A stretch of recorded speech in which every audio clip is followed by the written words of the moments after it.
Wai abokina, ka san kangon nan nawa? Na'am. Wasu ƴan iskan mutane sun addabe da kashi a ciki.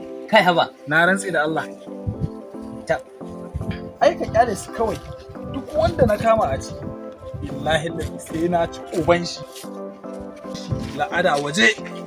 Haka yi. Lalle wanda ka kama yana kashi a cikin kangon nan.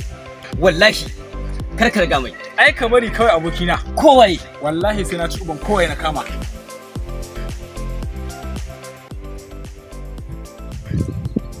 Wai kai abokina, wai ba wani ne nake hange a cikin gangwana yana kashi ba kuwa? Ai kuwa na ka wanda wancan da zurgul. Shin wai ko baka gan shi bane? Kuwa na gan shi. To mu je. To mu je mana.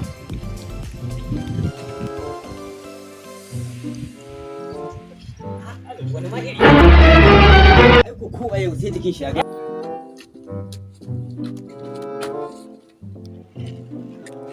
La. Ashe da ma duk kashin da ake kai ne ke mana shi? Ya aka yi. Me yasa kake mana kashi a cikin kango? Haba, don Allah duka da kaso 20 fa ne kashi a nan ciki. Haba, so 20 kwata fa ne kashi a nan ciki. 20 fa kace? Abokina ƙara mishi daya. Ƙara mishi daya. Da Allah da Allah ku yi hakuri. Wai haka, na kan ba za ka iya ba. Sai ka gani. Nope. Nope. Nope. Nope. Nope. Wallahi sai ka kwashe. Wannan girma Allah ke hakuri. Ya hakuri da Allah. Ka kwashe shi. Ka kwashe shi ce.